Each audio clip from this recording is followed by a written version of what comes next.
The next-gen excavators, the F models started grade control with us, and basically the way grade control works, we had a pitch roll sensor that says we know where a body is. We had a rotation sensor so we knew where a boom was.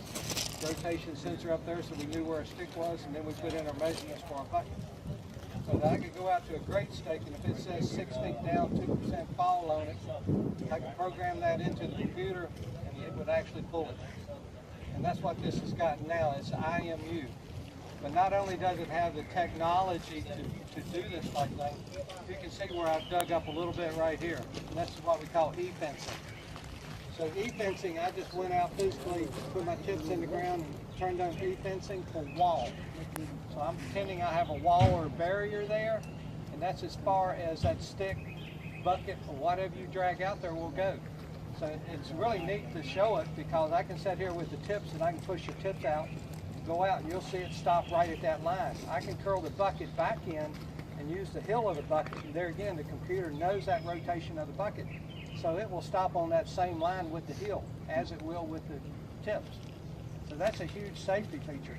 Now, grade control, the payload, and it brings up my icons for e-fencing and assist. So I can just touch that icon, it brings up my e-fencing. I can just set it where I want to set it and hit it again. It resets it, so it's a very easy process to do. The cool thing is there's an app that we can show you called CAD Simulator for the next gen, and you can actually put this on your phones and you can practice going through all the settings before you ever get on the machine. Ditch, and I have trucks loading in this same position all day long. I will set my assist for my ditch. So when I come out of the truck, I pull full swing, it will stop right over my ditch and I'm right back in my ditch ready to dig. I'm not doing this, trying to get back in there. Also, I can set it for my truck so when I swing left, it stops right over the truck. If I need to override it because the truck will pulled up a little bit, I can. But there again, it gets me on that site, and it also gives me protection from swinging in interstates, swinging into trees, because in my area, if you hit a national forest, if you're in the woods and you hit one of their trees, you just bought that tree. So it's a big deal not to hit and scrub up trees in national forest. When it stops, it stops. You cannot override it. You can only go back the other way. Assist allows you to go to that spot, that allows you to go through it once you put a second command in. So they're both very, very efficient. Now let's talk about a couple other features on here. One is grade control. So we can pull grade control, and I did this the other day in Salem. We have a little demo area, and I got up on top because we had some customers come up and work the dirt. And I said, well, I need to pull this bank back up and re-slope it. So I get in there and put it in a ratio. And I said, I want to pull it to a 2-to-1, okay? So I go into the computer, set it in ratios, pull it 2-to-1, and when I did, I pulled dirt for about a foot or so, and then it missed dirt. So I said, all right, it's not a 2-to-1, so I put in a 2.5. So that time when I pulled that 2.5, it pulled it and moved my dirt up, and I just continued to pull that grade. So I match grade just that quick. And set my grade depth at 0, go down to the parking lot and say, this is where I want to bench. This is where I want my 0 to be. So as I was loading and then I moved back, I would dress everything up.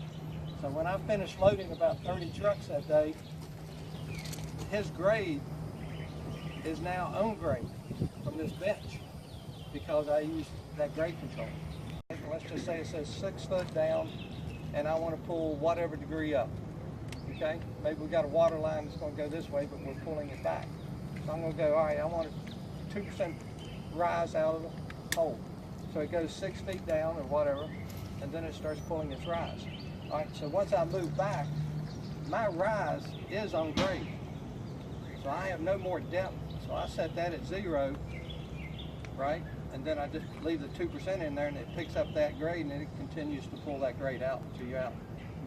So guys, what we can do is actually, if my tail swing is my problem, all I have to do is have somebody just watch me or watch my rear view camera, swing my tail swing over to that wall or whatever, and just hit e-fence. It's measuring off the front, but it still stops the back end, right? So that's one way of going, hey, if I can save $300 doors or $100 doors or whatever, use e-fence, use grade assist, right? So the e-fence is always from some center point of the machine, forward, back, left, right? Yeah, it's interesting because it knows where your idlers are at, and so I can sit here and swing out there and it'll say, you know, left swing 45 degrees or right swing 45 degrees. But even if my idlers are in back, I can go back here and set it. It's just going to give me a different number because it is working off the front idlers basically. Points, right? The top of my stick zone, that's the highest point. So I'll take it up wherever I want it, set my ceiling height. Do you think it makes any difference if I move the bucket up first, roll the bucket up and move it up this way? No, it still knows what is the highest point. Whether it be that or whether it be the bucket, it will stop at that same point. I mean, that is smart technology. And believe me, when you're working inside of buildings, it's amazing. And I love to show it because I will go up with that, and then I'll go, well, watch this, and I'll do the bucket kind of flat, right? And I'll go up and it'll stop. And I'll try and curl the bucket out. It won't let me because it says you've reached that height. So I physically have to lower the bucket and then curl my bucket out to address that hill movement. So there again, for inside buildings, and we have it for ceilings, floors, walls, left and right swing. So it pretty much covers. Yes. Jamie moved this up here. I think Jamie moved. Actually, Robbie. All right, Robbie moved it up here. All right, Robbie moved it up here, and I got in it this morning. I'm going, this isn't right. So now it has CMCO in there, which, by the way, if you see any of our excavators, it says CMCO in there. I go in there and create a password for Carter Machinery Company.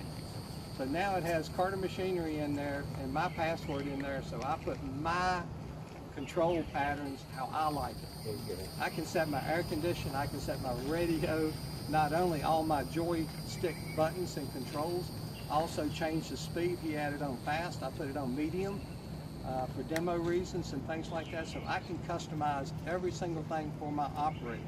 And security, guys, security is big time right now. So on here, we have a key fob that you can carry around and it will sync to it. We have an app, my equipment, that you can sync to it to start it. But you know what I tell people? The simplest thing is turn the security system on, which we can do. You eliminate the hours that it works. It comes default from the factory where 24 hours a day, anybody can start it. And we use last 4 years cell phone numbers. You never forget your last 4 of your cell phone numbers, especially your wife's. You may forget yours, but not your wife's. So I tell them to put operator's name, put his settings and everything in that he likes, because some people still like backhoe for some reason. But put all his settings in and then put him as a guest. And as a guest mode, he can't go in and change any other settings.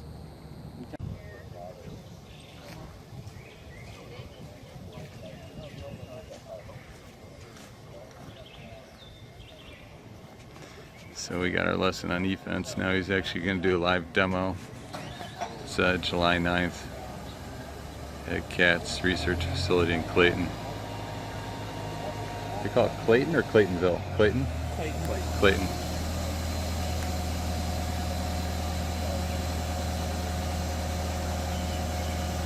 And this fella is, what's his name? From what?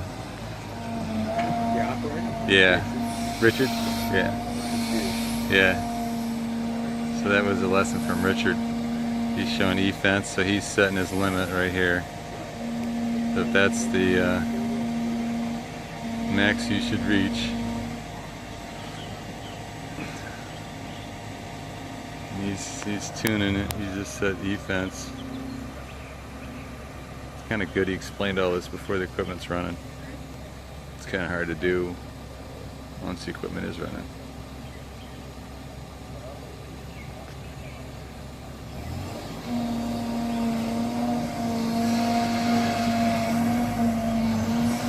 Now he's going to try to reach beyond it, and it won't let him extend the bucket. So he's not able to extend the bucket because he set his e-fence. He's going to try doing it this way. Look at it, stops it right there. It won't let him go any further with the blades of the teeth. That's height.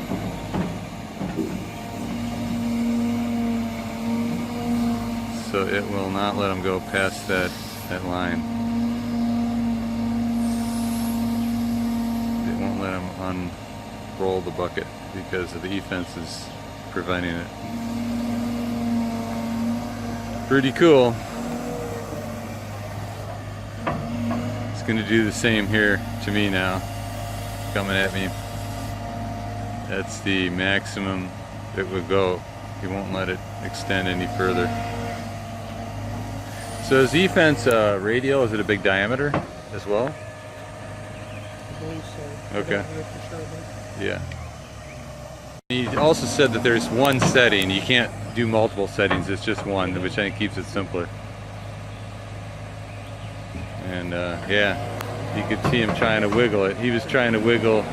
He's trying to wiggle his hand bar, and it's not letting him move it. So it's at the limit. Grade control system on this. This also, you said, has the e-fence. It can sense sensors for people. This machine does not have like object detection built into it. But it could. It's next, right? We have we basically have this aftermarket kind of solution pack that you could add some sensors to the machine, but it's not fully integrated on the excavators right now. Okay. But that's a future thing that's likely? Yeah. I would say it's certainly something being explored.